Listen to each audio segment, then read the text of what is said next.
Assalamualaikum warahmatullahi wabarakatuh. Salam sejahtera bagi kita semua. Ya, kami ucapkan selamat datang kepada teman-teman, kepada Kak Santi di acara EcoBricks Online Workshop yang dilaksanakan pada hari Jumat 22 April 2022 dalam rangka memperingati Hari Bumi 2022. Pertama-tama, puji syukur tak lupa kita panjatkan kehadirat Tuhan Yang Maha Kuasa karena kita telah diberi kesehatan, keselamatan untuk mengikuti workshop ini. Untuk itu sebagai pembukaan, marilah kita buka acara ini dengan berdoa menurut keinginan kita masing-masing. Berdoa dipersilakan.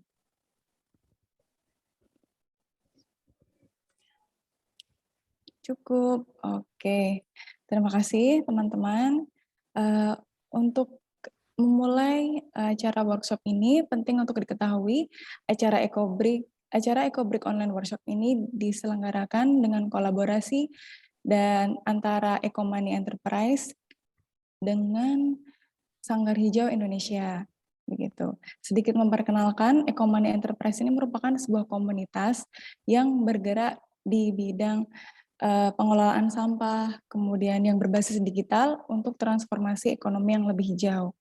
Begitu. Kami mempunyai 3 program unggulan, di antaranya ada program Trash Pick, kemudian ada program Trash Mart, kemudian ada juga Sunspot.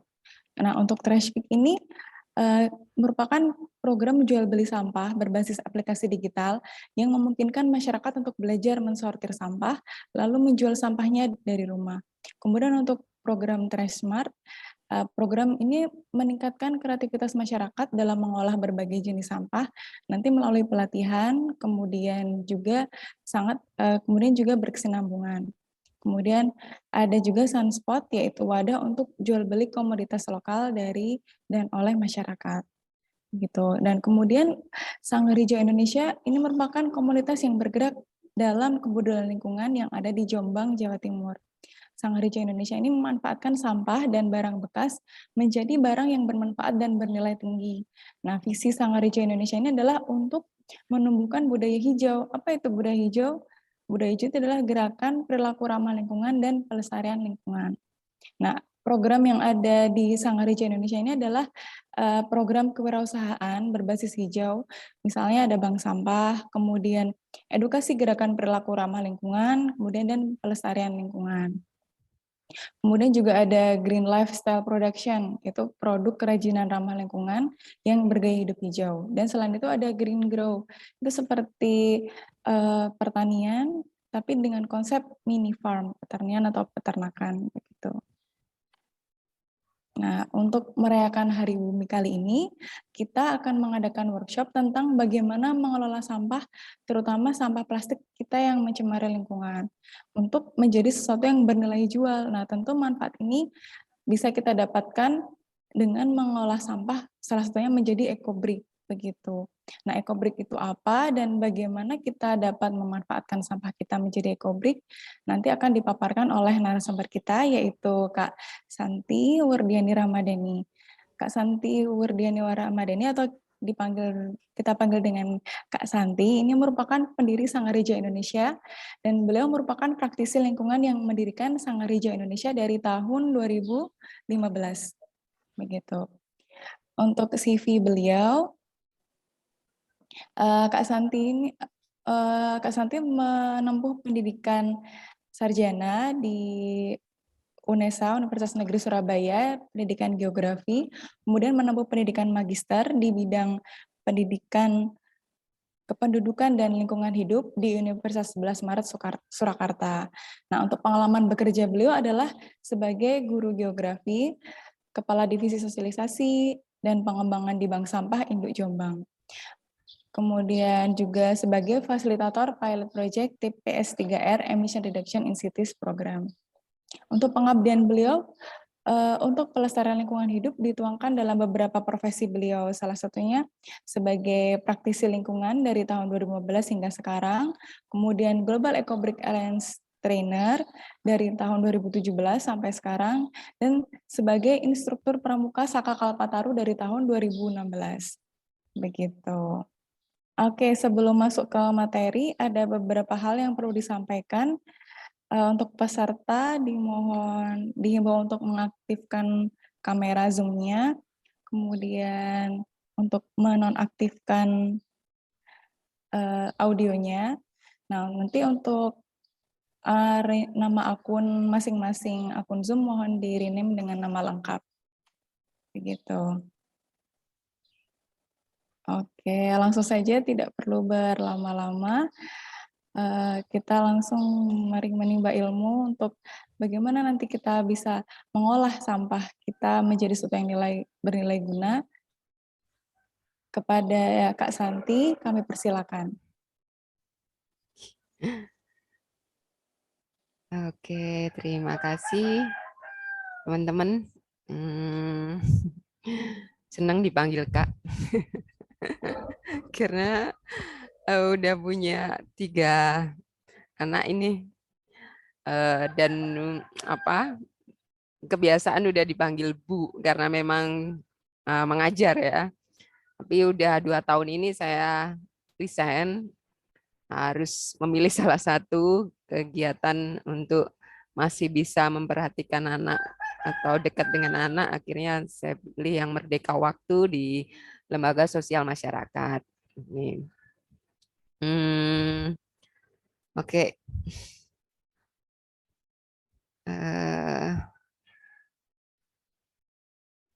Moga-moga niat baik kita hari ini ya apa ya update menambah wawasan juga nanti bisa diamalin gitu ya untuk kebaikan sesama dan lingkungan.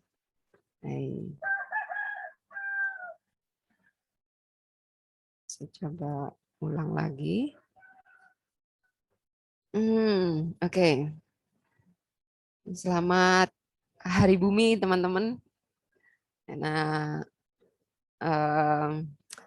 yang dimana saya biasanya sangat nyaman dengan offline, selalu mengajarkan ekobrik ini dalam workshop yang selalu menyentuh plastik, terus ikut membantu secara teknik mendorong memadatkan plastik di dalam botol, menguncinya bersama-sama di dalam pertemuan gitu ya. Sekarang dengan kondisi yang berjarak, harus secara online. Nah, cuma kadang teknologi ini nggak matching sama umur saya ya. Nanti maaf kalau ada hal-hal yang kurang satset gitu ya kalau anak muda sekarang ngomongnya. Oke, plastik, biosfer, dan ekobrik. Materi ini wajib menjadi dasar edukasi dulu sebelum kita belajar di prakteknya teknik membuat ekobrik. Jadi ini sebagai bagian dari prinsip juga karena kami pemberdayaannya melalui pendidikan gitu. Terus tagline-nya dari polusi jadi solusi dan materi ini sudah diperbarui dengan teknik COVID-19 gitu.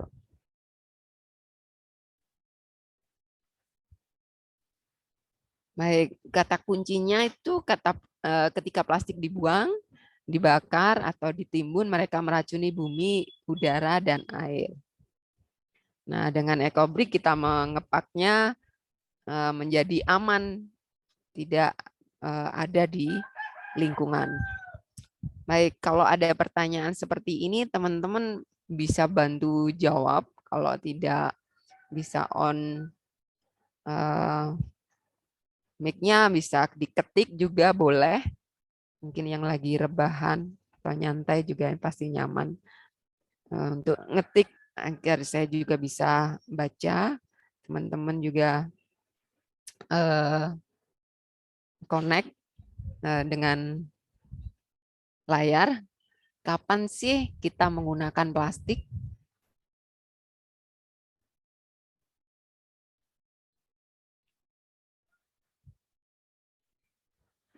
Oh, pakainya tiap saat. Good. Ada lagi? Jangan-jangan yang nggak ngetik ini nggak pakai plastik ya? Keren sekali. Ya, handset saya juga bahannya dari plastik. Ya, pas jajan. Oh, casingnya HP dari bambu kali ya. Oke, ada lagi? Sekarang lagi pakai plastik juga. Boleh, benar-benar.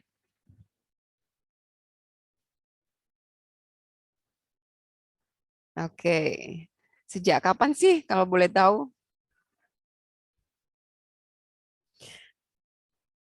Saat kamu menggunakan plastik nih sejak kapan?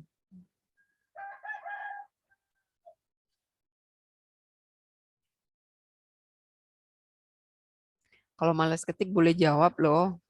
Kita seru-seruan aja ngobrolnya nyantai. Sejak lahir, oke. Bener. Ini mengingatkan anak saya tadi ya, sejak lahir saya perkenalkan dengan plastik saat dia mandi di baknya. Tapi saat saya udah resign ngajar tuh rasanya saya bisa happy lah nggak memakai botol berbahan plastik itu. Jadi memang betul sejak kita lahir. Oke, pertanyaan selanjutnya, kenapa? Kenapa kita menggunakannya? Butuh, Kak. Oke, kebutuhan. Kadang Betul, juga nggak ada pilihan kebutuhan. ya. Iya. Saat apa ya? Sekarang ada nih sikat gigi bambu, tapi ternyata juga pilihan itu tidak banyak di tempat kita gitu.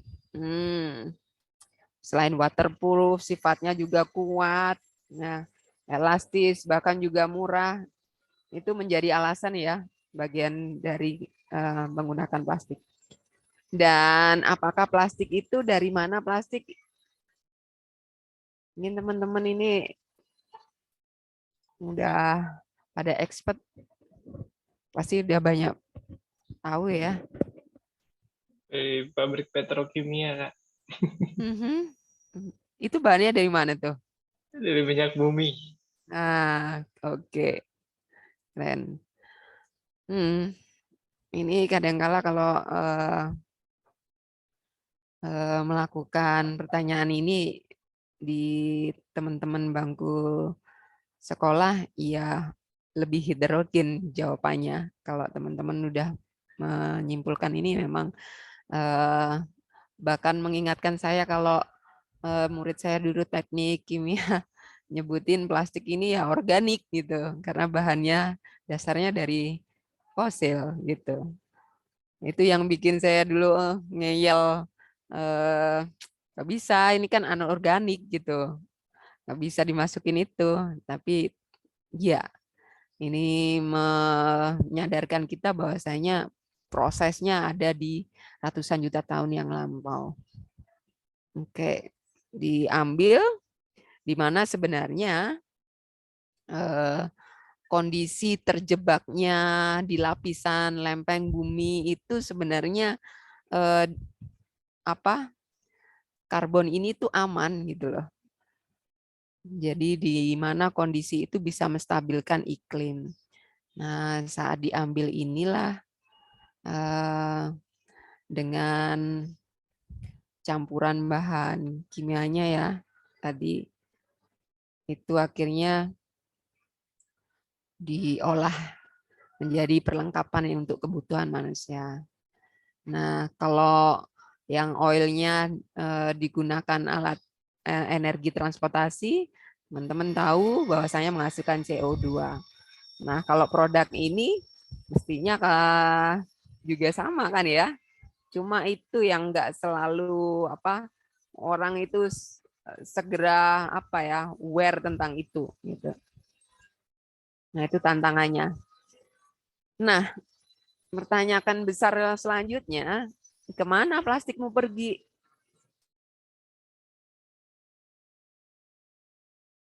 Boleh diketik. Di tempat sampah, didaur ulang mungkin, atau oke di laci dapur disimpenin. Oh, melihatnya di laut bisa jadi ya. Di TPA, di akumulasi di pengangkutan. Saat kita menaruhnya di tempat sampah kecil di rumah, ternyata faktanya yang bisa kita lihat ada yang diakumulasiin, setelah itu dibakar. Kemudian ada yang dipojokin ya, terus di sistem pengangkutan yang ada. Oh, ternyata ada yang bentuk daur ulangnya, tapi tidak semuanya ternyata bisa masuk di sistem daur ulang dan berakumulasi di TPA tadi. Ada yang di sungai, di alam, dan faktanya di situ ada makhluk hidup. Oke.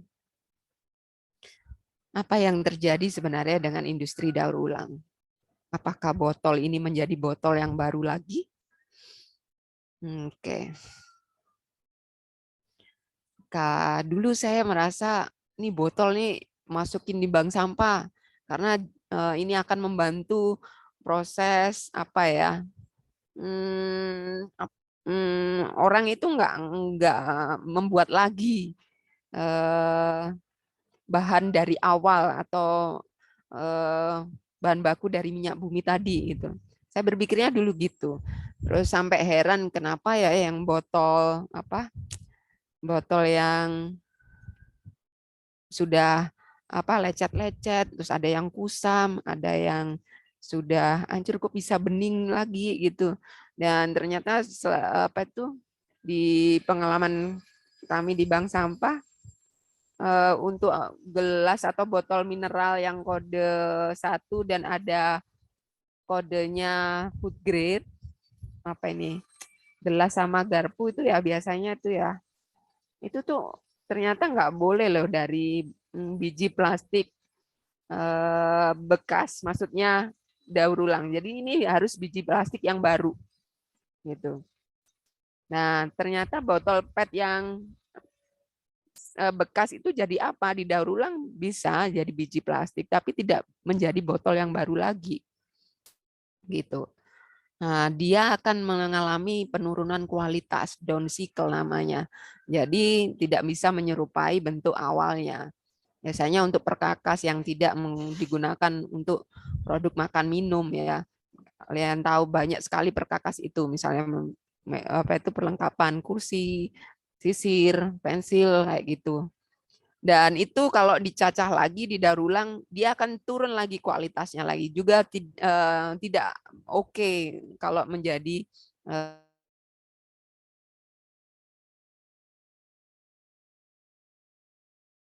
teman-teman tahu yang gampang pecah, yaitu memang bahan bakunya dari barang yang sering daur ulang, punya histori yang daur ulang, jadi semakin turun. Terus kalau pot yang hitam gampang pecah itu didaur ulang lagi ya bisa turun lagi kualitasnya, biasanya untuk tali rafia, untuk kresek. Nah, teman-teman kalau tahu di lingkungan kita kalau beli terus diwadahin kresek yang warna hitam biasanya gampang patah handle-nya itu, terus agak sedikit ngeres ya, nih di dalamnya itu banyak serpian, itu sebenarnya itu runtutan dari banyak kualitas yang daur ulang yang sudah sering gitu, bahan bakunya tuh. Jadi itu sih. Dan faktanya kresek tadi atau tali rafia tadi kalau udah dipakai didaur ulang nggak sih? Potongan-potongan hasil packaging itu. Kalau di Indonesia faktanya kenyataannya sulit. Sehingga kami menyebutnya hampir kayak linier yang memanjang gitu loh. Jadi siklusnya itu bukan berputar ya, kayak garis panjang, nanti balik lagi ke TPA gitu. Itu sih. Bahkan guru saya Russell yang bilangnya yes, plastik itu devil, maksudnya siklus daur ulang itu ilusi gitu loh. Gitu, yang nanti baliknya lagi ke alam kita itu.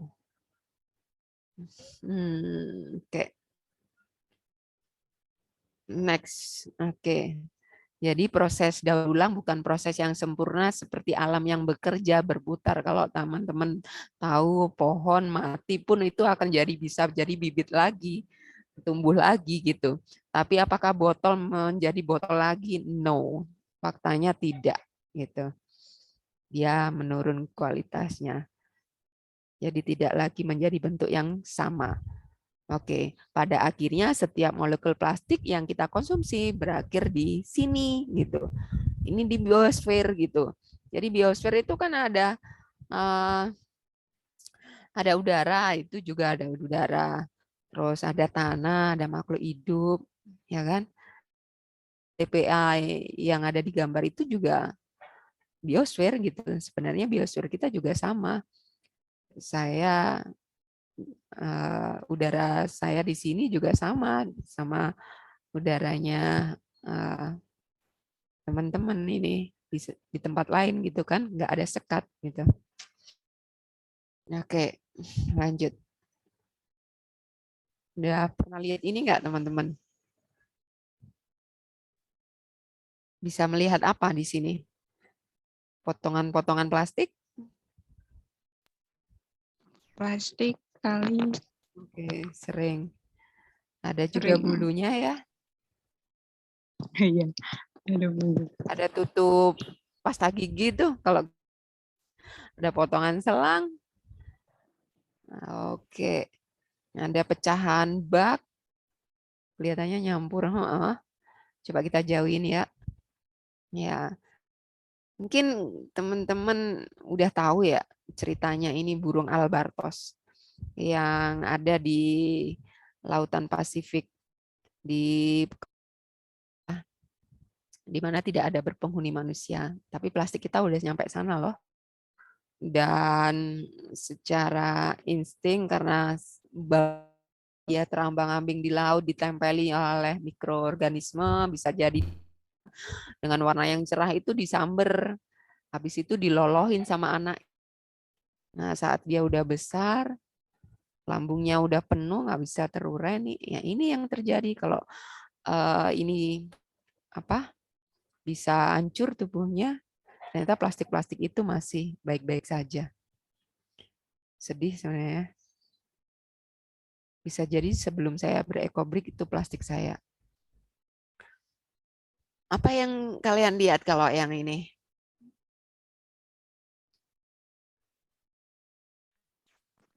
Stick di kura-kura ya. Oke, kura-kura plastik. Oke, dijauhin. Kalau dia penyu ini nggak mati, karena dia punya gen ya, sampai bisa 300 tahun ya kalau nggak salah. Nah, kalau punya 100 loh, plastiknya loh masih baik-baik saja. Dia kan kenanya waktu tuki ya. Walaupun itu udah dibantu Greenpeace untuk ngotongin tuh masih menyisakan cacat. Dan hitungannya dari data kalau setiap 1 tahunnya ada 1 juta ya hewan mati di biota laut ini gara-gara sampah kita. Dan itu yang viral ya kemarin yang difoto wisatawan ya di lautan mana tempat wisata di Bali ya atau daerah Lombok. Oke, plastik meracuni terlihat yang tampak maupun yang dekat dan jauh. Ataupun yang tak terlihat. Nah, itu ternyata di TPA tadi memang saya sering kalau ke TPA itu melihat ada hewan ternak yang sengaja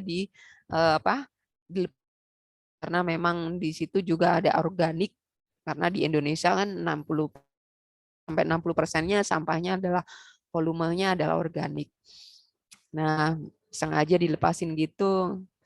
Tapi ternyata ada juga yang mati. Saya juga melihat sendiri kambing makan sendal jepit gitu. Ya karena memang tercampur sampahnya, smell-nya akhirnya secara insting ya itu makanan gitu. Oke. Masih ingat bau plastik kalau dibakar nggak?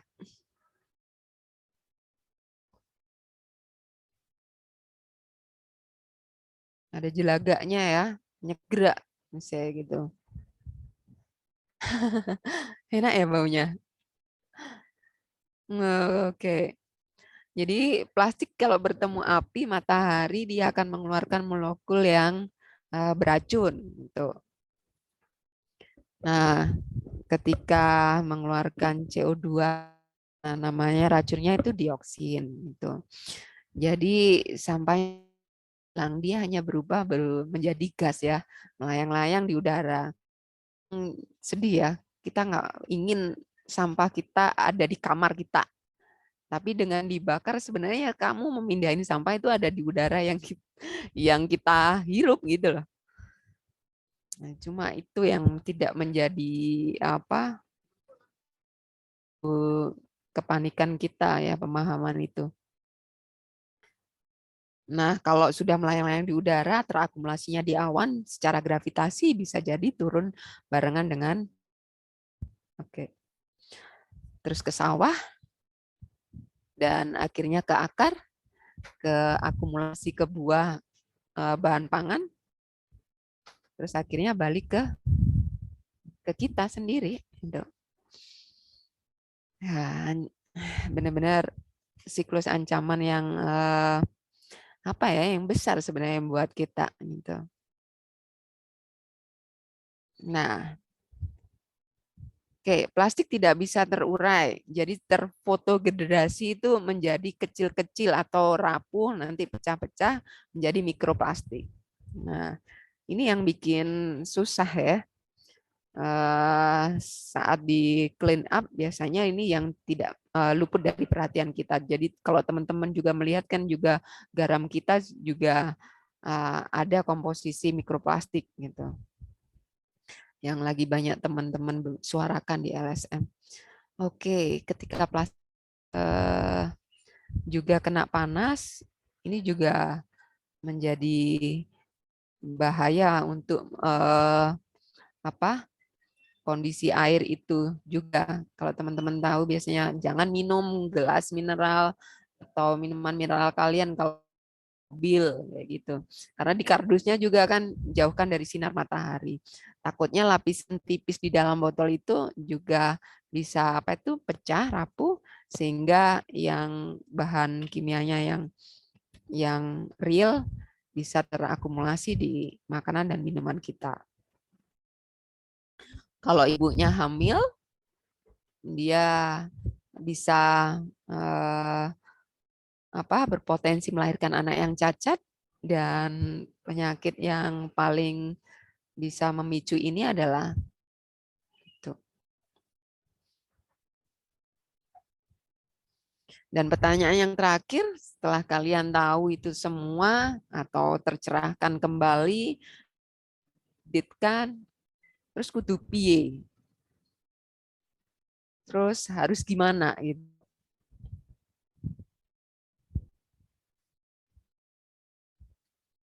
Apa yang mesti kita lakukan? Teman-teman boleh dong bantu saya untuk diketikin.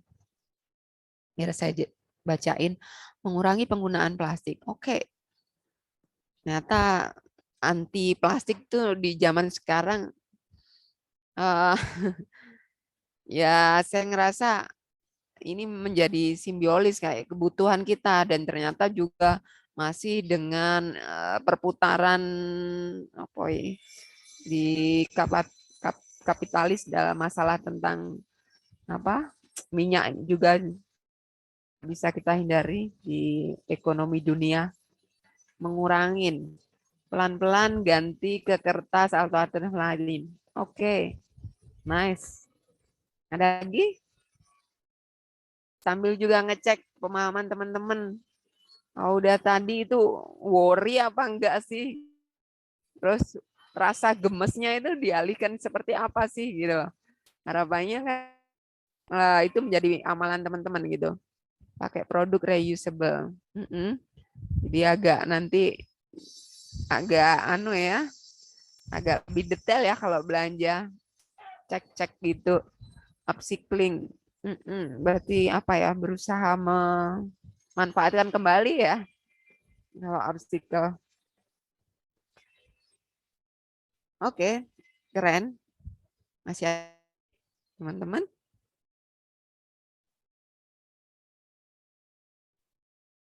Oke. Oke, saya bisa dengan prinsip ekobrik ini kurangi konsumsi kita, karena dengan kita belanja pasti ada residu yang kita hasilkan.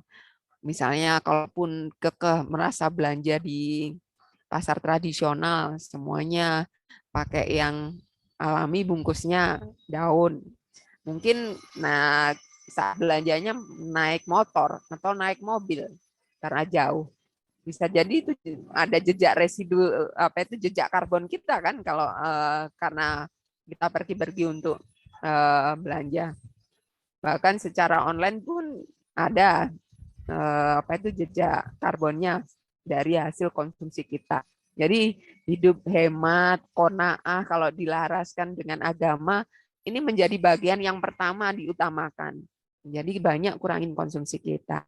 Yang kedua, sadar dalam penggunaan plastik. Teman-teman, step-step ini fontnya kita besarin di situ supaya banyak dilakukan. Jadi ini sebenarnya urutan. Yang kedua, sadar dalam penggunaan plastik gitu. Jadi bukan karena haus nih. Jadi kayak dimasukkan di dalam pemikiran kita, direncanakan gitu. Kalau aku mau keluar, ya udah aku bawa tumbler kayak gitu. Jadi itu bagian dari sadar dalam plastik gitu. Misalnya juga nih mau pergi bawa kantong sendiri, itu kan juga bukan prinsip itu di dalam pemikiran kita gitu. Jadi kita rencanain. Saya juga orang normal, nggak mau ribet sebenarnya. Ini kadang-kala perintilan-perintilan pencegahan saya buat praktis ya. Kadang saya kalau beli pecel di luar itu juga ini plastik. Nah, ini saya juga bawa sendiri. Setidaknya saya juga bisa mengurangin itu, bisa nolak gitu. Sekarang kalau beli mie juga sumpitnya udah bambu sih, tapi masih diplastikin juga gitu. Jadi kalau membawa sendiri bisa jadi saya juga tidak menggunakannya gitu. Sedotan dari bambu, saya suka es degan yang utuh belinya gitu. Saya juga bisa menolaknya menggunakan sedotan sendiri. Mulai beralih ke teman-teman lihat ya. Nah, ini sikat gigi bambu untuk ya coba untuk mengurangi perlengkapan yang ya banyak menggunakan plastik. Jadi itu sih bagian-bagian semangat mengurangi plastiknya itu dibawa. Jadi walaupun saya trainer ekobrik, terus di rumah juga ada ekobrik open space, saya buat untuk kafe, saya nggak selalu memproduksi ekobrik gitu. Itu step di akhir gitu. Oke, yang selanjutnya pakai bahan-bahan yang terurai secara organik. Jadi kayak gini, kalau misalnya beli takjil ya, ada mie dibungkus mika, satunya yang dibungkus daun. Walaupun dibungkus mika itu udah terlihat sosisnya, telurnya, yang dibungkus daun nggak tahu nih. Tapi kadang-kala ya, saya milih yang pakai daun. Kalau di pilihan itu memang bisa kita temukan gitu.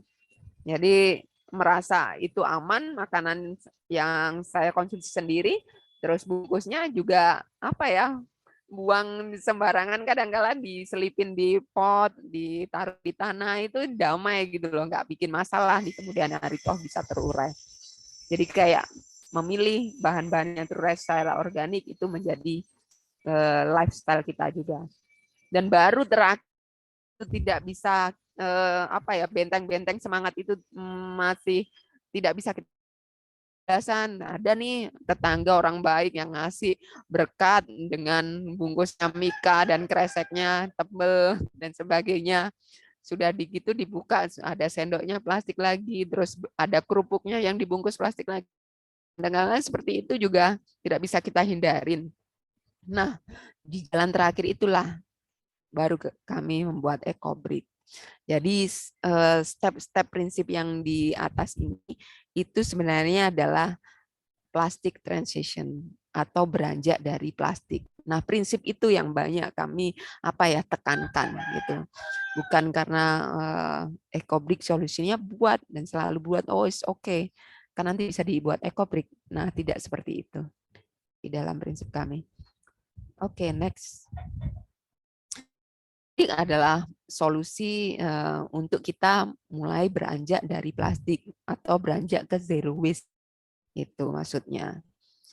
Nah, EcoBrick ini mengamankan plastik dari perjalanan ribuan tahun yang lalu, seperti bahan baku itu, dan menjauhkan juga dari daur ulang industri.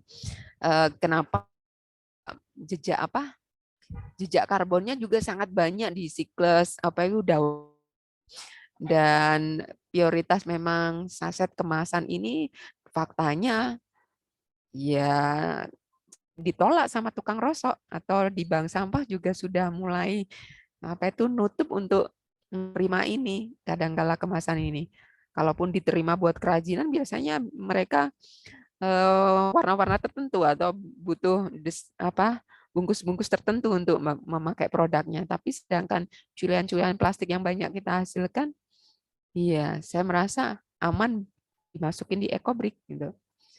Oke. Inilah di mana EcoBrick itu suatu hal terinspirasinya dari Earth atau bumi, jadi belajar dari bumi, bahwasanya ini memang kalau dari kata brick-nya itu jadi balok bangunan atau bata yang mempunyai prinsip, jadi dia itu niru siklusnya alam bekerja gitu. Makanya kalau ini dibuat bangunan pun semennya itu pakai semen organik, teman-teman. Itu tanah liat, pasir, dan jerami. Nah, jadi bukan semen yang sebenarnya untuk menyentuh ininya. Pakai semen enggak untuk bangunan luar, iya pakai semen, tapi untuk acinya, apa istilahnya aci ya? Layer tipisnya gitu loh.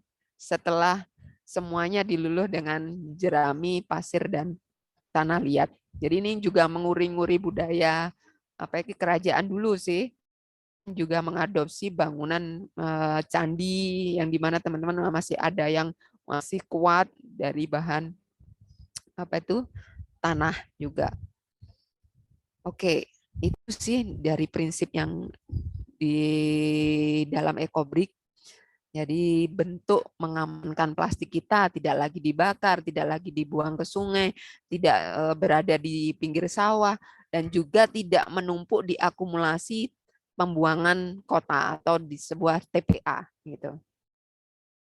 Nah, oke. Itu bagian dari prinsip EcoBrick dan bagaimana cara membuatnya. Oke. Aduh, saya ketinggalan stick di bawah. Oke, membuat kelihatan mudah dimasukkan di dalam botol, tapi membuat dengan benar ini adalah kuncinya supaya bisa membuat kebiasaan jangka panjang teman-teman lakukan. Jadi kalau teman-teman membuat tidak oke, biasanya nanti enggan melanjutkan dan juga tidak bisa menjadi teladan ke orang lain.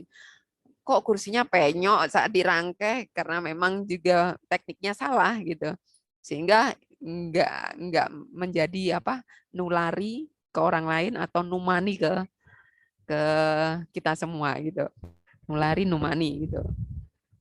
Ke Jawa yang ngerti ya. Oke, step yang pertama,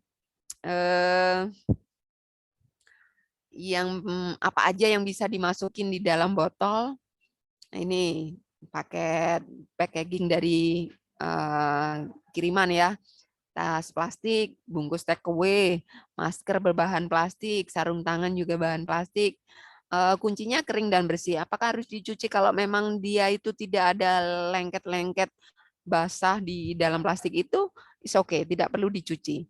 Terus kalau ada nempel-nempel coklatnya bekas bungkus, misalnya itu bisa dilap bersih, udah cukup gitu. Cuma kalau teman-teman faktanya ngelihat sambal dibungkusin plastik, kalau masih sering, waduh dapat bakso dengan bungkusnya plastik, apa ya sausnya udah nempel-nempel, minyaknya lengket, ya teman-teman boleh kalau mencucinya supaya itu juga memastikan bekas konsumsi teman-teman tidak lagi laut nanti ujungnya gitu. Dan kita juga nggak tahu nih akumulasi sebuah gerobak pengangkutan yang diambil di rumah teman-teman itu bisa jadi terbang kemana-mana, masuk ke sungai, setelah itu ke laut, kita nggak tahu. Jadi untuk memastikan itu, karena memang tadi step-step nggak bisa kita hindari, ternyata ada plastik yang benar-benar lengket bekas sisa makanan, teman-teman harus cuci dan pastikan itu masuk ke botol EcoBrick. Saya rasa itu bentuk apa ya, bagian dari yang sebenarnya merayakan Hari Bumi saat ini. Gitu. Itu sih step yang pertama. Lanjut ya. Step yang kedua. Nah, botolnya apa aja yang digunakan? Sembarang gitu. Saya tidak lagi endorse ya. Kalau ngelihat banyak nih botol yang jenis ini, no. Ya, botol ini memang paling banyak di apa ya? Yang banyak di masyarakat gitu loh. Saya nggak membeli tapi ada di bank sampah, kita gunakan. Kalau bisa ya memang tidak disengaja, karena botol ini keren nih, bagus nih, tebel nih, untuk kita persiapan EcoBrick. Enggak, kalau bisa ambil aja di tempat sampah yang ada, memang orang buang, jadi dipungut aja untuk EcoBrick kita. Kalau memang teman-teman sudah tidak apa itu botol mineral gitu. Itu sih. Cuma kalau untuk project, teman-teman manfaatkan untuk meja, kursi, atau furniture yang lainnya, biasanya memang butuh yang sama gitu, karena untuk dirangkai. Itu sih di prinsip yang kedua. Lanjut, tahap yang selanjutnya adalah masukkan plastik lembut. Plastik lembut ini biasanya dikresek ya, dan yang berwarna itu menjadi bagian seninya si EcoBrick. Nah, oke. Kebetulan ada warna bungkus kuning. Nah, kenapa plastik yang soft atau yang lembut ini ada di dasar? Karena setiap botol ini dasarnya ini apa tidak rata. Jadi yang maksimal untuk membuat ini apa itu solid atau kuat itu adalah plastik kemasan yang soft gitu, bungkus-bungkus yang soft, dan justru jadi ada pola warna di situ. Itu. Oke, selanjutnya plastiknya bebas, tentunya dipotong-potong. Apakah harus kecil-kecil rapi? No, ya. Bebas, memang tidak ada standarnya, tapi tidak kami sarankan potong kecil-kecil. Nanti membuat jumlah plastik yang masuk membutuhkannya, dan EcoBrick-nya sangat berat. Kalaupun dimanfaatkan dirangkai-rangkai, kasihan anak kecil saat movingnya. Nah, dipotong-potong. Kalau enggak dipotong-potong, misalnya gede, dimasukin, dia itu akan cepat penuh, tapi akhirnya apa itu EcoBrick kalian tuh gopong atau bunyi kretek-kretek, nggak padat gitu.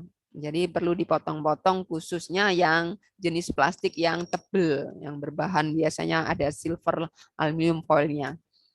Nah, oke, tidak juga masker medis yang ada di rumah sakit, mereka punya treatment sendiri atau tanggung jawab sendiri. Jadi yang kita gunakan lokal atau plastik teman-teman sendiri, nggak usah nyari-nyari, nggak usah bingung minta-minta ke laundry atau ke mungut-mungut ke tempat lain.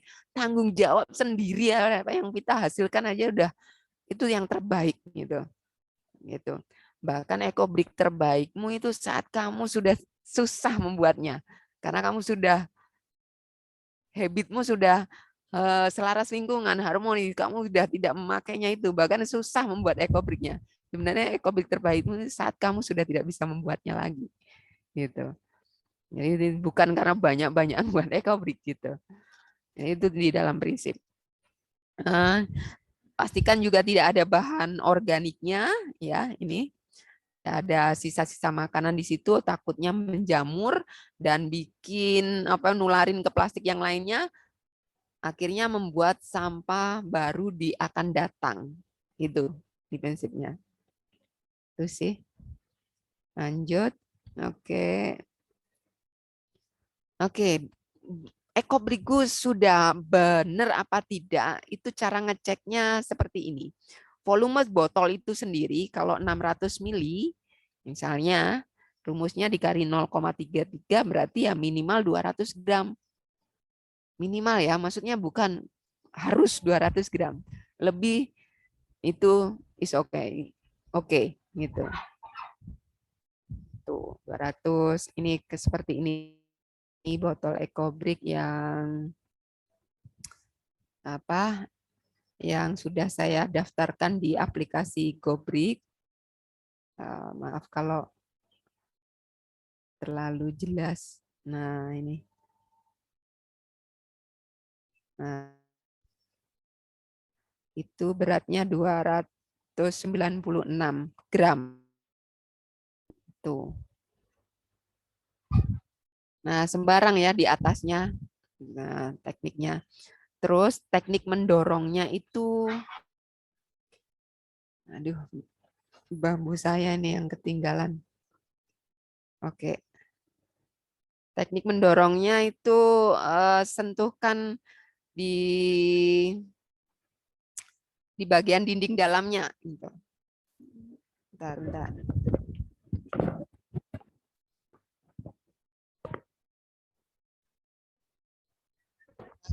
Biasanya pakai bambu ya, kuat, lebih pipih gitu, ukuran 40 cm panjangnya. Kalau stick drum itu dia itu agak apa ya? Kalau silinder ini kurang bisa nyelip-nyelip nyaman plastik gitu, jadi agak pipih aja bambunya itu. Nah, didorongnya pun tekniknya itu digesekin dinding botol dalamnya. Jadi bukan diteken-teken tengahnya. Nanti itu terlalu pejal teman-teman, itu patah semangat nanti. Kok nggak padet-padet sih kayak gitu. Gitu. Jadi diselipin, digesekin sama dindingnya si dalam botol ini gitu, diselipin terus. Terus nanti kalau guntingan-guntingan plastiknya kurang padat, ngerasa kayak gerak-gerak, itu campurin sama kresek karena sifatnya kresek itu soft itu dapat masuk di celah-celahnya. Sedangkan yang bungkus-bungkus kemasan kayak gini tuh biasanya membuat berat atau volume si ekobrik itu. Kalau sifatnya yang kresek itu mengisi celah dan memadatkan. Jadi perlu dikombine. Nah, setelah itu kalau sudah ini cara mendaftarkan dan kalian bisa bertemu dengan jaringan ekobriker. Nah, kemudian ditulis beratnya dan nanti teman-teman akan dikasih nomor seri. Nomor seri ini nomor cantik, maksudnya nomor unik yang dimana tidak sama seluruhnya. Jadi bikin akun dulu ya di gobrik.com. Setelah itu nomor serinya bisa ditulis. Setelah itu nanti ada menu bisa berfoto. Ekobriknya difoto. Terus atau dengan kalian bisa selfie. Nah itu sih agar bisa direview dunia. Ekobrik bener apa belum? Biasanya nanti dicek ekobriker yang lainnya untuk membantu memvalidasi botol ekobrik kalian apakah sudah benar gitu. Kalau seandainya terjadi menulisnya ada yang 600 mili tapi beratnya 150 gitu pasti di reject karena itu tidak sesuai dengan standar ekobrik. Kenapa juga harus gitu? Dengan penuh, kalau dengan padat, ini sebenarnya juga menghilangkan apa itu CO2 ada di situ, atau apa itu, celah di dalam sini, maaf oksigen ada di dalam. Jadi itu juga membantu kalau dimanfaatkan dalam bentuk jangka panjang sebagai bangunan, dia juga akan aman, tidak mudah terbakar. Itu sudah pernah diriset juga. Itu. Oke, next. Oke, cara menulisnya dengan nomor seri, pakai spidol permanen atau cat. Terus ini penyimpanannya. Sebelum digunakan, kalian bisa melihat, oh warna ini bisa dikombinkan jadi sebuah puzzle mandala yang itu. Oke, sudah memiliki ekobrik, nanti bisa membuat ruangan hijau atau taman gitu prioritasnya gitu. Cita-cita kami di ekobrik yang di Sanggarija selama rangkaian workshop dari 2016 ini juga ingin dibuat sekolahan alam kelak untuk bangunan.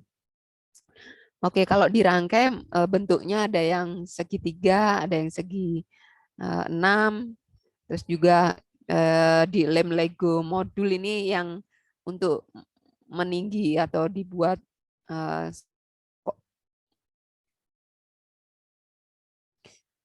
baik.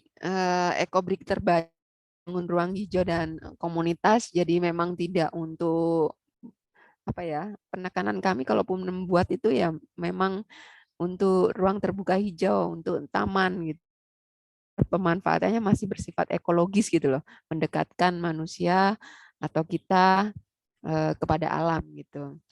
Bangunan pertama kali yang kita bangun di Indonesia ada di Pantai Bentar, Probolinggo. Kalau teman-teman ada di sana, bisa main di tempat wisata itu. Ada 2000 ekobrik. Waktu itu kami disupport oleh PT Python. Memang akhirnya kami mendekat untuk di rank satunya di sana, membuat bangunan di sana gitu.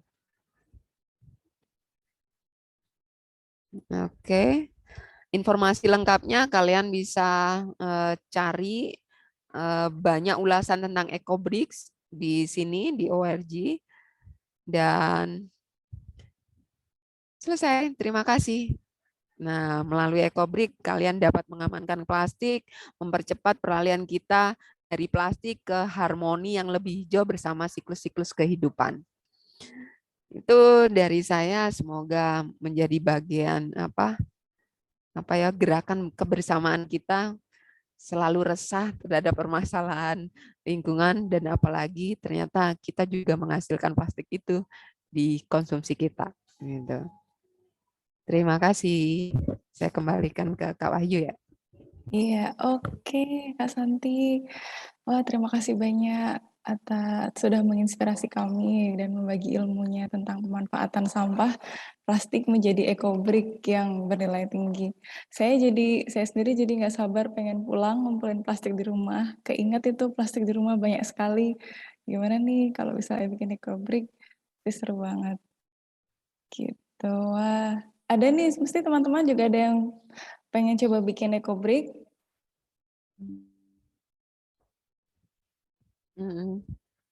Kalau ada kendala boleh tanya. Nanti kalau saat teknik membuat ada hal yang perlu tanyain, jangan ragu, mungkin bisa japri saya.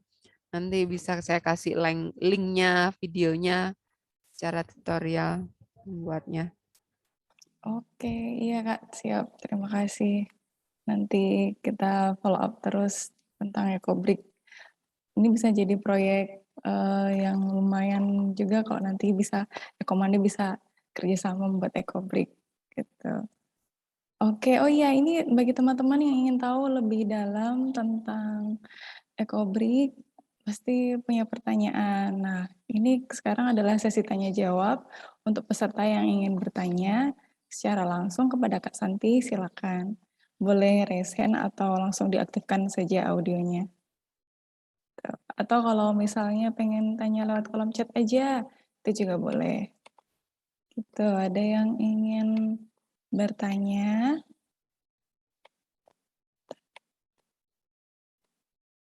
Coba Saya cek di kolom chat kalau ada.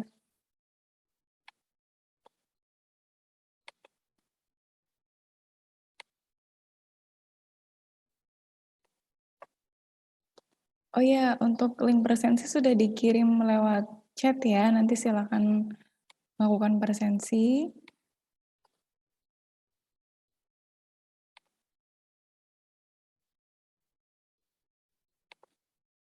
Oke, ini ada pertanyaan dari Kak Rujito tentang, oh ini pertanyaan ke Kak Santi ya.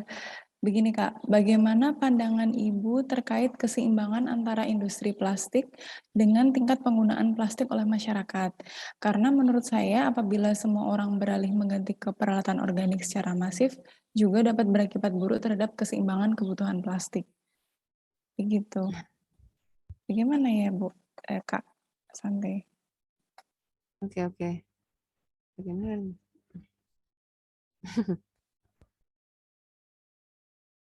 Oke. Sebenarnya ada yang saya kemarin membaca dari webnya Ecobrik sih. Ada hal yang saya kutip sebenarnya. Ini coba saya bacain lagi ya. Dunia banyak yang telah berubah bagaimana cara mengelola dan memproduksi plastik selama 10 tahun terakhir. Perusahaan besar dan LSM dengan segala hal telah bergerak untuk mengatasi permasalahan dampak plastik dan menyampaikan solusi. Tapi faktanya juga tetap sama. Ada yang tetap sama, yaitu plastik terus menjadi produk bakar fosil dan penggerak ekonomi petrokapital dunia. Jadi ini menurut saya apa ya? Hal-hal yang tadi bilang organik itu kayaknya nggak bisa hilang gitu loh, karena itu sistem ekonomi dunia kan gitu loh. Masih dengan bahan bakunya minyak bumi itu. Paham nggak yang saya bacakan tadi itu sebenarnya? Oke, paham kalau di chat Bu. Oke. Terima kasih. Nah itu sih, jadi kekhawatiran itu ya nggak bisa sekali minim gitu. Oke. Jadi kalau misalnya dikatakan sebenarnya kita itu sudah darurat plastik begitu, mau misal semuanya itu sudah beralih ke organik, itu juga memang kalau dilihat secara realistis kayaknya masih lama sekali gitu. Nah sambil lama sekali itu juga plastik-plastik itu masih perlu diakomodasi plastik-plastik yang sudah ada sekarang. Gitu ya Kak? Ancaman mikroplastik itu kan dari terurainya 50 tahun yang lalu plastik pertama kali produksi gitu loh. Jadi sebenarnya keresahan ini tuh efeknya ke anak cucu kita gitu loh. Padahal kita ini cuma pinjem. Maksudnya di sini nih kita punya tanggung jawab kan untuk bagian menjaga lingkungan gitu loh. Jadi itu sih sebenarnya yang dikhawatirkan nggak hanya di konsumsi kita, tapi impact-nya itu loh, terurainya itu loh. Siklus daur ulang ini loh sekarang masih belum benar gitu loh. Yang mendaur ulang kemasan bungkus-bungkus saset ini loh juga apa itu belum ada gitu loh. Belum ada yang benar-benar terintegrasi masif gitu. Terus apaan ya? Bahkan teman-teman berita sampah import negara-negara maju itu mengirim sampah sasetnya ke plastik bungkus-bungkusnya itu kan ke Indonesia.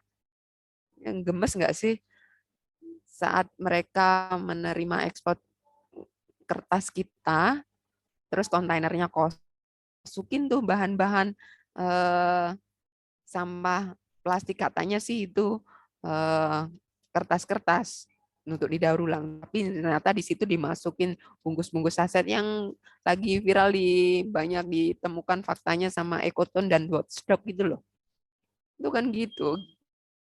Ya bikin jengkel, bikin marah gitu loh. Udah kita punya masalah tapi negara maju pun dengan teknologi yang begitu bagus ternyata kemasan yang apa ya, yang low untuk di kualitasnya enggak, nanti turunannya itu dibuangin ke kita karena akumulasinya juga sangat banyak di negara mereka gitu.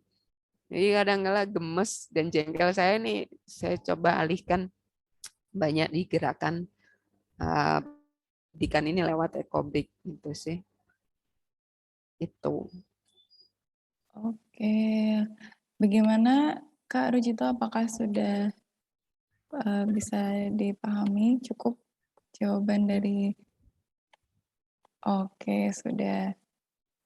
Iya, sama satu lagi Kak, ini pertanyaan tentang Ecobrik-nya. Apakah semakin padat jadi semakin kuat?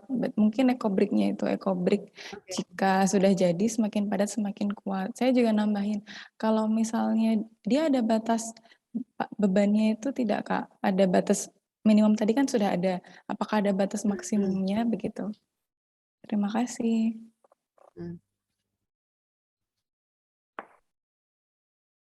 Oke. Terkait bentuk plastik yang dimanfaatkan berarti sembarang ya? Iya, sembarang benar. Yang cuma yang tadi kami kami sarankan di step yang pertama adalah bungkus-bungkus yang soft. Biasanya ditemukan banyak di kresek. Ya, tapi juga warnanya juga akhirnya bikin seni. Jadi itu ada di step dasar atau awalnya si botol itu masukkan. Berapa biasanya 2-3 kresek itu bagus.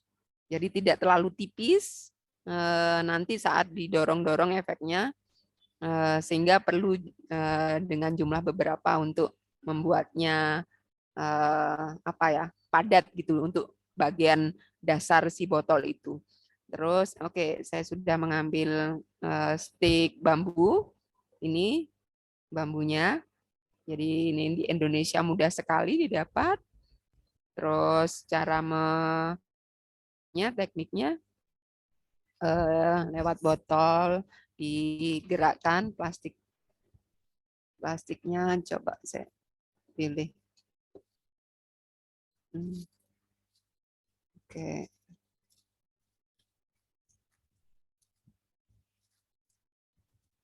Nah.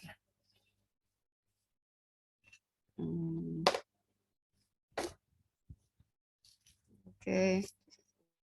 Nah, kalaupun masker kalian APK ada, bisa dipotong ya. Bagus ini juga tekniknya yang bagi isoman sendiri ya, memastikan bekas maskernya APK sekali pakainya tidak menjadi media penularan di luar gitu. Dan semua teknik ini bisa dilakukan tua, muda, lansia. Saya juga pernah dampingin lansia, ibu-ibu yang ada di gereja itu. Ya, mereka juga bisa gitu loh, tanggung jawab. Oke. Jadi di dindingnya, geseknya gitu. Jadi bukan di tengah, dorong-dorong tengah gitu. Dan saat kalian memadatkan ini, tuh kan, diselipin di pinggirnya atau digesek ini dalam kulit dalamnya. Nah, bikin ini jangan tekannya terlalu keras di area lantai atau meja, ini bisa penyok dan akhirnya Ecobrik kalian nggak oke. Ya, tahan gitu. Kalau nggak kuat bisa dibalik. Kalau saya ngajarin ibu-ibu lansia itu dibalik gini. Jadi bambunya di bawah terus didorong. Ternyata mereka juga padat, akhirnya bikin pohon Natal dari botol Ecobrik, dari persembahan plastik yang mereka lakukan di saat ibadah mingguan. Itu dari pengalaman kami. Oke. Terus kalau pertanyaan kaitannya apakah semakin padat jadi semakin kuat ya? Iya, Kak. Iya memang. Jadi padat itu solidnya tadi tujuannya juga mengurangi terjadinya kebakaran kalau digunakan jangka panjang gitu. Karena apa ya, tidak menjebak oksigen kalau di situ ada rongganya. Dipastikan padat supaya tidak ada oksigen yang ada di dalam, karena api itu kan temannya oksigen untuk menjadi besar. Itu sih, itu prinsip di kami. Walaupun aman saat ekobrik kita gunakan untuk bangunan, kami ada videonya juga, dilepoh dengan apa itu, tanah liat. Setelah itu bangunannya dibakar, terus disemprot dengan kekuatan air yang apa itu besar, sehingga tersikap botol ekobriknya masih aman. Jadi itu tujuannya sih, tujuan jangka panjang sih, semakin padat jadi semakin kuat. Jadi tidak kami sarankan untuk memotong terlalu kecil-kecil plastik kalian, nanti sangat butuh banyak. Kami juga pernah hitung satu botol ekobrik ini itu ada sekitar 150 bungkus mie instan bisa masuk di dalam 600 mili. Bayangin 150 bungkus mie instan tidak lagi dibakar dan tidak dibuang sembarangan. Tapi bukan berarti saya minta kalian untuk beli mie instan untuk bikin ekobrik. Ya, bukan ya. Bukan beralih terus beli sampo yang sasetan supaya bisa bikin ekobrik. Saya juga lama bikinnya, bisa sampai 4 bulan jadi satu ekobrik. Ya dikantongin dulu di kantor, siapa yang kebablasan beli kertas yang apa itu ukuran sekian rem, biasanya ada plastiknya. Terus apa sih, beli apa sedikit lah banyak kami simpannya, terus terakumulasi banyak kita bikin bareng-bareng. Juga nggak harus jadi sambil nonton apa drama Korea kayak gitu. Gitu bisa jadi. Kalau diperkirakan 5 bulan jadi satu ekor itu buruk ya konsumsi saya juga gitu. Jadi itu sih, bikinnya harus dengan happy, minimal dimulai dari diri sendiri. Oke.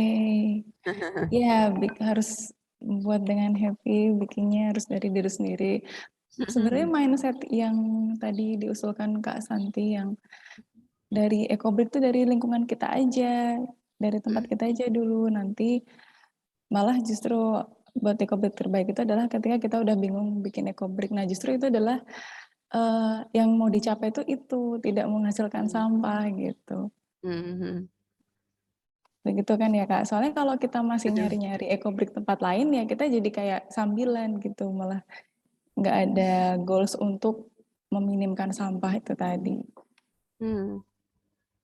Begitu. Oke, ini ada pertanyaan satu lagi Kak. Kesulitan apa membuat ekobrik yang paling terasa? Itu Kak. Apa gampang-gampang aja selama ini bikin ekobrik? Apakah pernah ada suatu pengalaman yang, oh ini nih pelajaran nih, seperti itu Kak? Oke, selama apa ya, semuanya dilakukan dengan sadar, ini bentuk tanggung jawabku. Sebenarnya jangan ada kata sulit gitu kan. Toh ini juga sebenarnya mudah, lokal banget, bahan baku tersedia, bahkan tidak butuh biaya. Saya dulu itu LSM kami dulu basicnya dari komunitas ya, sejak 2015.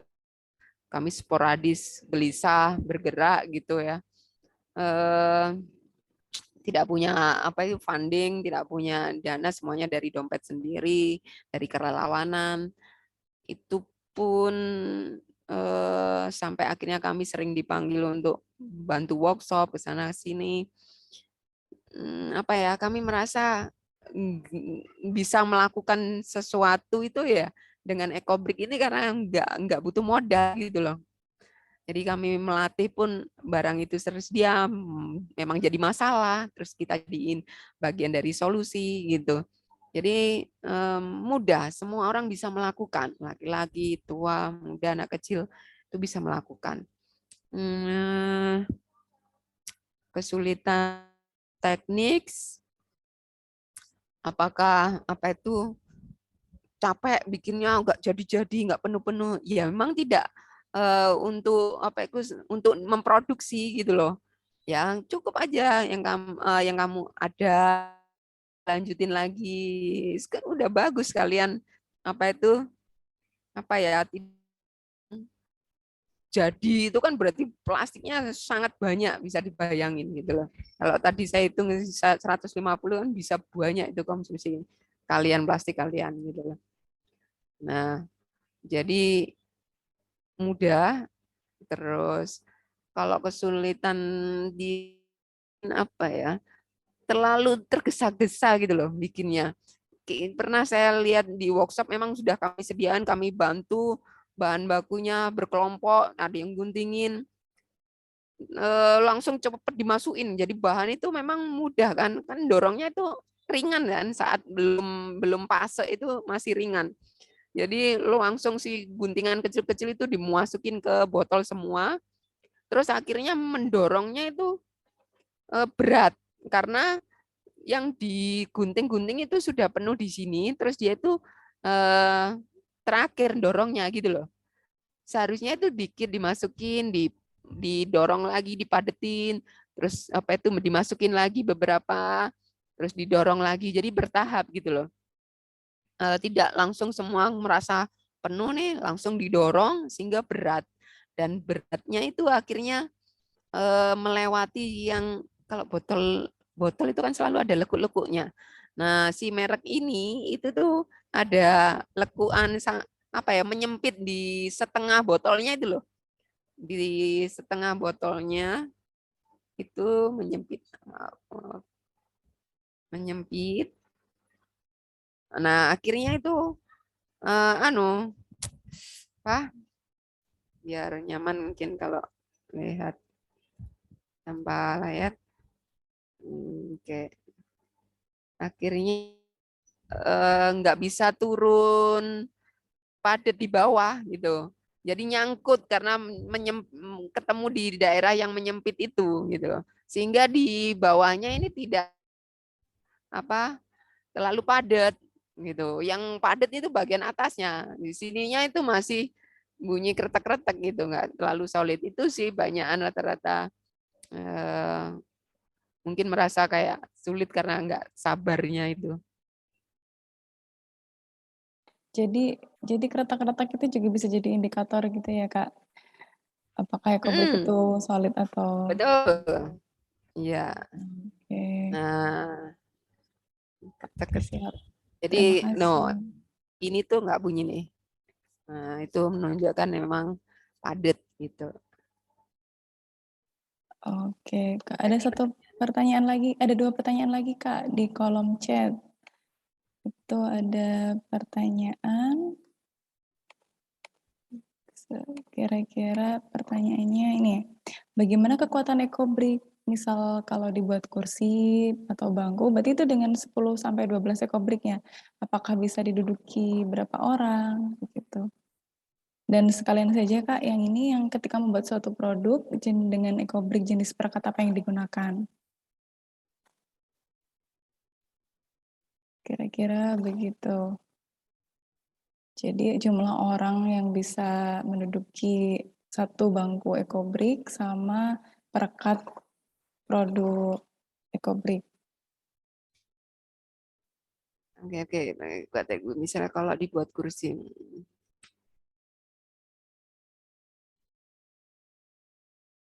10-12. Tadi sebenarnya Kak, ini kalau lihat, oke,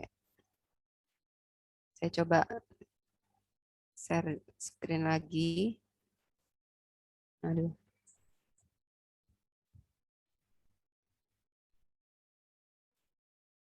Ini sih.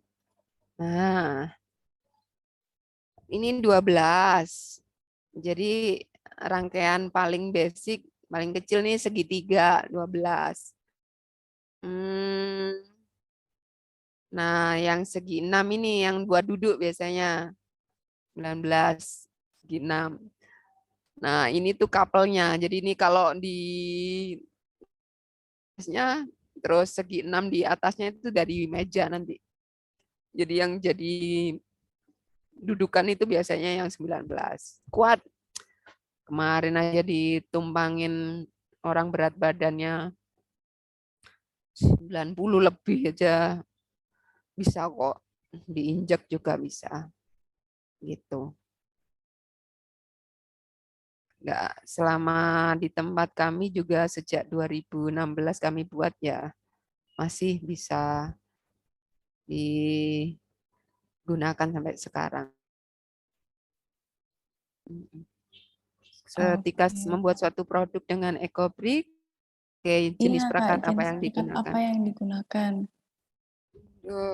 Ini labnya nggak saya siapkan nih, ada di bawah.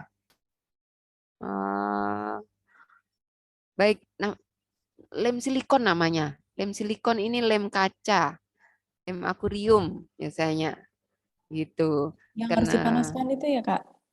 no, bukan. Oh, Dia hanya tidak. didorong. Jadi lem kaca ini tidak ada colokan listriknya, kayak gel gitu.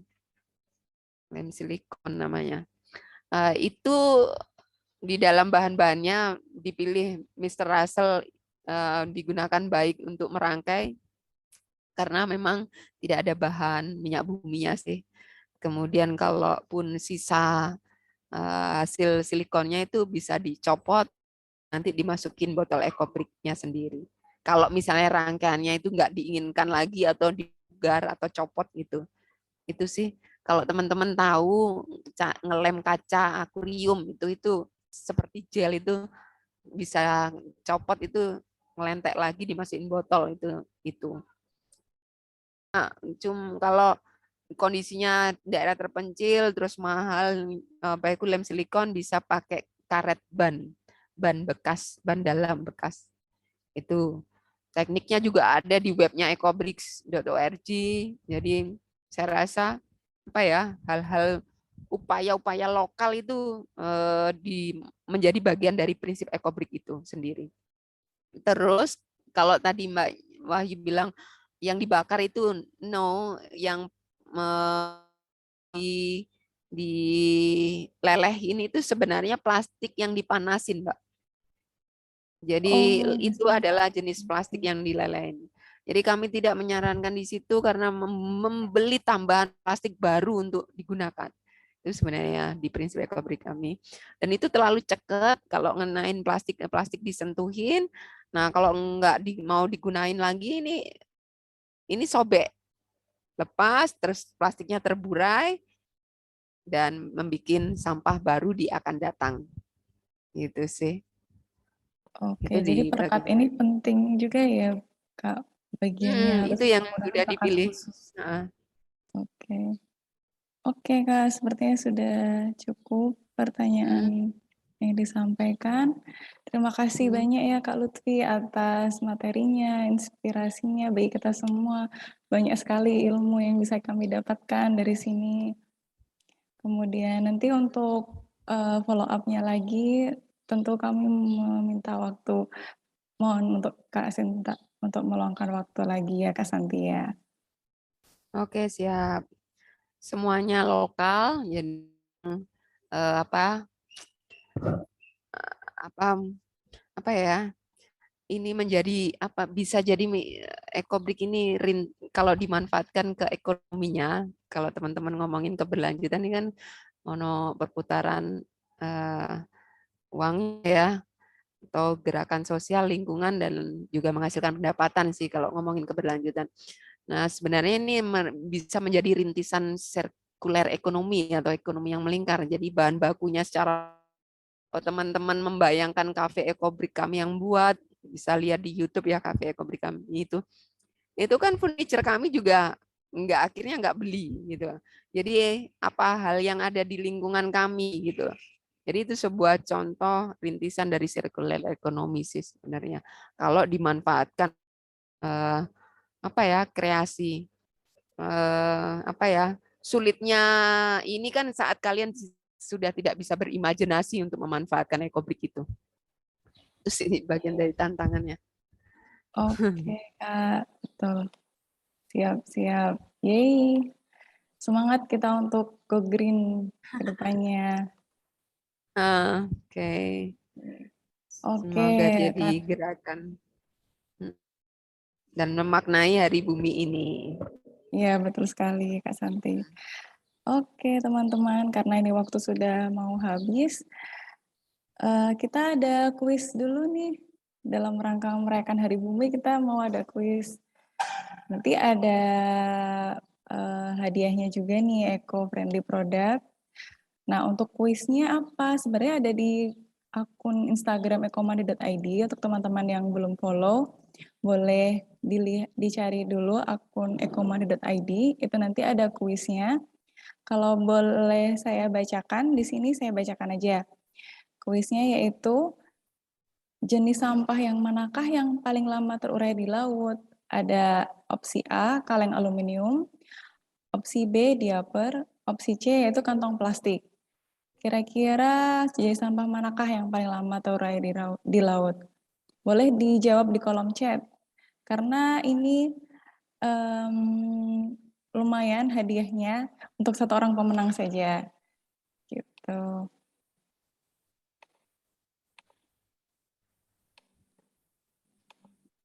Nah, ini kuisnya. Boleh, Kak. Semuanya boleh mencoba menjawab. Termasuk Kak Santi juga boleh jawab, Kak. Iya, penasaran nih jawabnya apa nih dari teman-teman.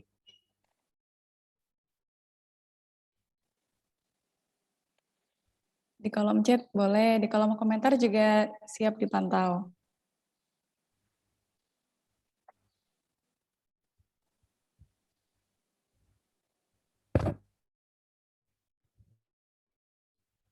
Oh, ada yang mencoba menjawab nih. Plastik. Mas Eka menjawab plastik. Kak Erika menjawab plastik. Kak Ida menjawab plastik. Apakah jawabannya plastik? Oh, ada yang jawab diaper. Kira-kira jawabannya apa ya? Yang belum dijawab kaleng aluminium, boleh mungkin saya menjawab kaleng aluminium. Siapa tahu yang betul kaleng aluminium.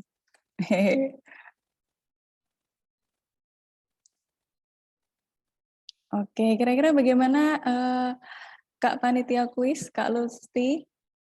Apakah sudah bisa dicari pemenangnya? Halo? Halo, Iya, Kak Lusti. Sudah bisa dicari pemenangnya atau belum nih, Kak? sudah. Sudah, oke. Silakan, Kak Lusti. Yang menang Oh iya, adalah sebentar, Kak. Oke, Kak Santi mau izin untuk pamit ya, Kak? Mungkin kita perlu foto bersama dulu. Jadi ditunda sebentar pengumumannya biar lebih deg-degan. Kita foto bersama dulu yuk. Oke, oke. Oke, gimana Mas ya, Bu Eka ya? boleh sudah siap untuk dicekrek-cekrek bersama?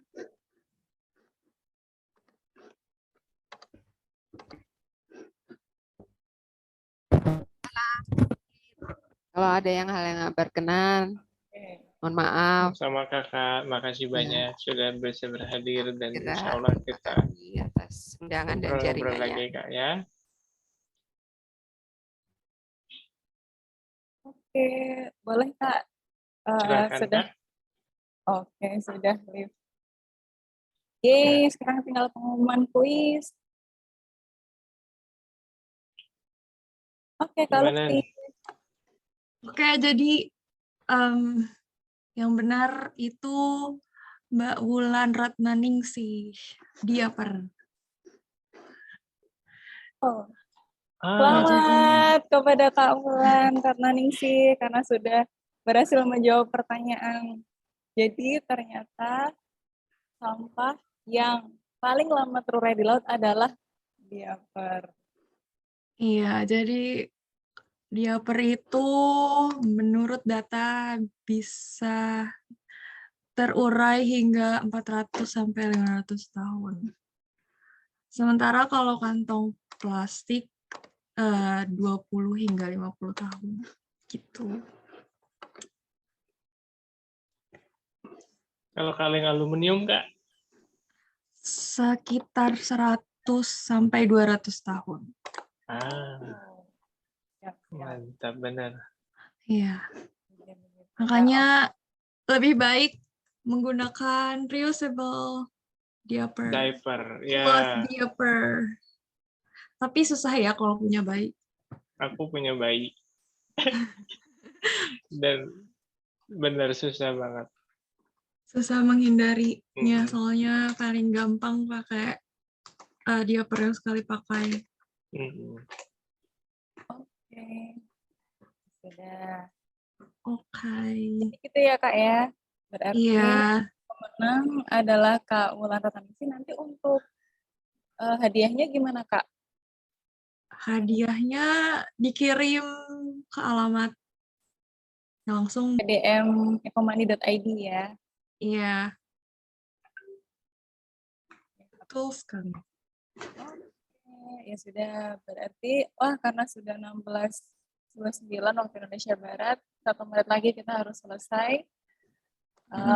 Kami segenap panitia mengucapkan terima kasih atas partisipasi dari teman-teman semua.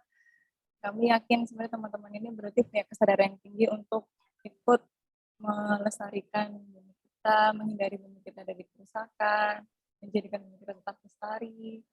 Nanti semoga kedepannya kita tetap terus bisa melanjutkan kegiatan-kegiatan kita yang positif. Terima kasih juga. Saya pribadi mohon maaf jika selama ini selama membawa acara ada kekurangan. Ya, sekali lagi selamat Hari Bumi. Ada satu pepatah ini. Sebenarnya kita itu tidak mewarisi bumi dari nenek moyang kita, tetapi kita meminjamnya dari anak cucu kita. Begitu. Oke, ya sudah. Saya sebagai MC menutup webinar pada sore hari ini. Saya akhiri. Wassalamualaikum warahmatullahi wabarakatuh.